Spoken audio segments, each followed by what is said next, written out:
Hey everyone, good morning. This is Surya Yadav from Fluent Spoken Classes right now. जैसे कि आप सब जान चुके हैं, हमने स्पोकन पे काम किया और आई और होगा आपको हमने अच्छे अंग्रेजी बुलवाया। अब हमने कोशिश किया यूट्यूब की दुनिया में तहलका मचाने का। जैसे कि आप सभी पता होना चाहिए कि यूट्यूब की दुनिया तहलका तभी मचेगा जब अच्छे अच्छे टीचर्स में आएंगे। तो मैंने एमएड किया, अब पीएचडी कर रहा हूँ महात्मा गांधी काशी विद्या। पीएचडी का मतलब समझते होंगे आप कि पीएचडी हम इंग्लिश से कर रहे हैं, फिर मैं षष्ठी पे काम करते हैं क्योंकि हमने षष्ठी को बहुत साल 8-9 साल से टीच किया है continue. So hey everyone, let's come and know about our power sharing. आज हमको पहला वीडियो पढ़ाएंगे पावर शेयरिंग का, जिसका एक ही अपना अलग भाग है।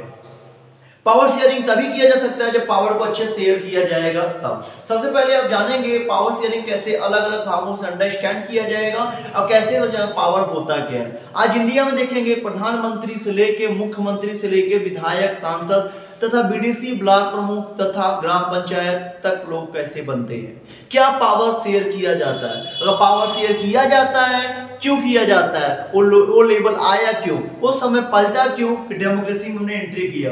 डेमोक्रेसी का भाग क्या है और डेमोक्रेसी को लेवल क्यों बनाते हैं। तो hi everyone, this is Surya Yadav from fluent spoken classes. I will teach you power sharing SST class 10 chapter 1।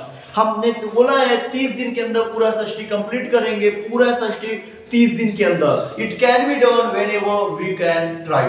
हम कर सकते हैं यदि हम ट्राई कर सकते हैं तो, और हम definitely it will finish in this channel. So you can subscribe our YouTube channel and press click on button or you can get all information whenever I will come live, whenever I will record any video I will send you। SST पूरा पढ़ाया जाएगा, चाहे power sharing हो, चाहे federalism हो, चाहे gender religious cast हो, चाहे पॉलिटिकल पार्टीज हो, चाहे आउटकम ऑफ डेमोक्रेसी हो। फिर सुन लीजिए, आप मैं बोल दे रहा हूँ, चाहे पहला चैप्टर पावर शेयरिंग, दूसरा फेडरलिज्म, तीसरा जेंडर रिलीजियस कास्ट, चाहे फोर्थ आपका जो अभी है यहाँ पे पॉलिटिकल पार्टी, और आपका जो लास्ट फिफ्थ है उसका नाम है आउटकम्स ऑफ डेमोक्रेसी। सो जरूर देखिएगा। आज हम बात करेंगे पावर शेयरिंग का।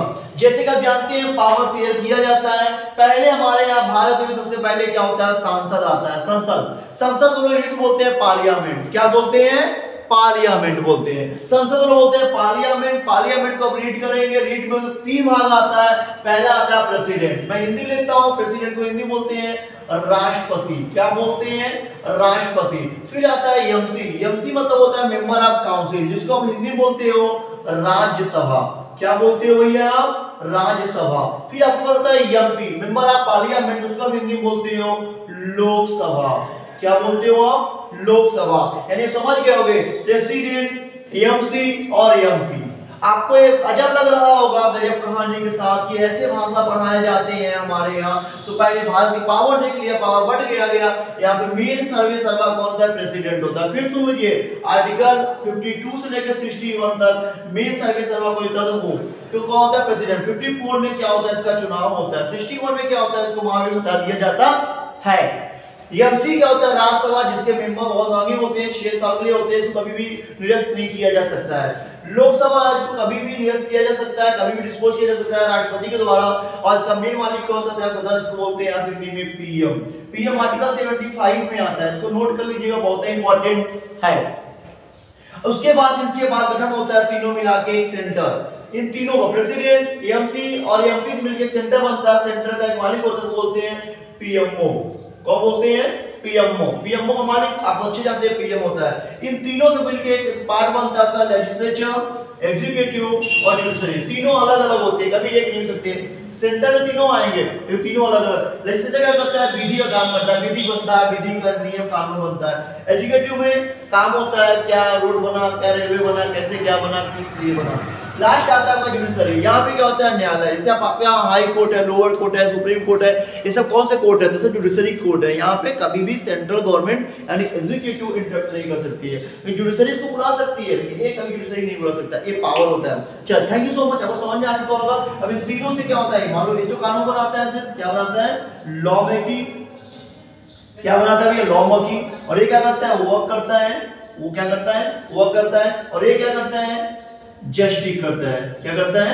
जस्टिस करता है, मतलब न्याय करता है। तीनों काम हो गए। अब इन तीन से क्या होगा? इन दोनों मिलकर एक नया नियम बनाएंगे। जैसे आप यहाँ पाओगे, यहाँ पे क्या हो जाएगा?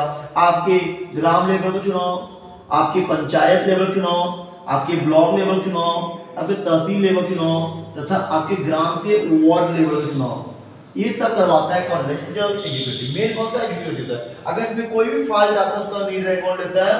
लेजिस्लेचर लेता है, या जुडिशरी लेता है, सॉरी कौन लेता है? जुडिशरी लेता है। अब आपको कहानी बात है पावर शेयरिंग में, जैसे आपको पता होगा आपका चैप्टर जो है हमारे अभी मैंने समझाया कि पावर को बांटा कैसे जाता है, आपने समझ लिया पावर को बांट दिया गया पूरा। अब कहानी है स्टोरी ऑफ श्रीलंका। श्रीलंका क्या है आप जानो, पहले वहां दो कैबिनेट थी, एक थी सिंहाला और एक थी तमिलनाडु।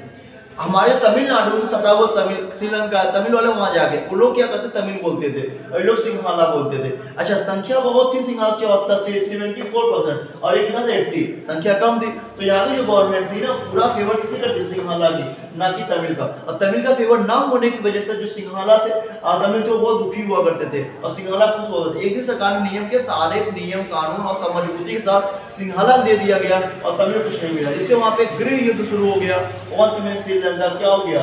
डिस्ट्रॉय हो गया। क्या हो गया? डिस्ट्रॉय हो गया। वैसे श्रीलंका आज भी है, जयवर्धनपुर से ज्यादा है, कोलंबो से ज्यादा थी, लेकिन अब वो ना विकसित नहीं हो पाया। आते एक कहानी और है, इसका नाम है बेल्जियम। बेल्जियम आपके पास क्या है? वहां पे भी तीन लोग थे, एक था डच, एक था फ्रेंच और एक था जर्मन।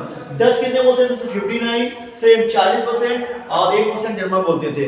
लेकिन 59 डच थे, लेकिन वहां बेल्जियम ने ऐसा कुछ भी नहीं किया, वहां उन्होंने सबको रिस्पेक्ट दिया, सबको रिस्पेक्ट दिया। और सबको जैसे मान लो एक सेब आया उसमें तीन लोग हैं, तीन भाग कर दिया गया। कितने भाग कर दिए गए? तीन भाग कर दिए गए बीचों बीच। तो यहां से कट दिया, जैसे आप बोलो कि एक सेब आ गया, अब एक भाग कर दिया गया, ठीक है। अब एक भाग ऐसे दे दे, एक भाग तू ले ले, भागेगा मतलब तीन भाग, एक भाग इसमें क्या तीनों मिलकर खाएंगे, 1 2 और 3, ऐसे बंटवारा हो गया इनका। इससे इनको दिक्कत नहीं आया। और इनकी आज भी बेल्जियम देखेंगे तो बहुत, इनमें कैपिटल है वहां है ब्रसल्स, वहां पे देखेंगे तो वहां पे जो है ब्रसल्स में वहां पे डच कितने लोग हैं?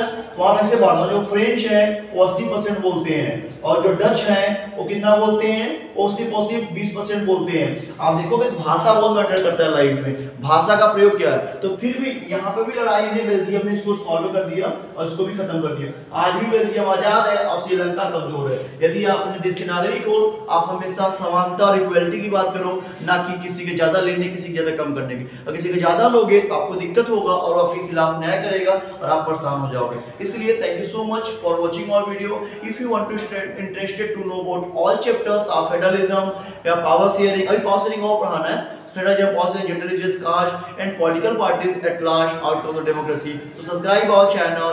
I will tell you everything else कि how to read SHT very well within 30 days. Thank you so much. Bye bye. Screenshot ले लीजिए, फिर हम इसको शॉट डाउन करते हैं और नेक्स्ट आपको कल पढ़ाएंगे। Thank you so much. Bye bye.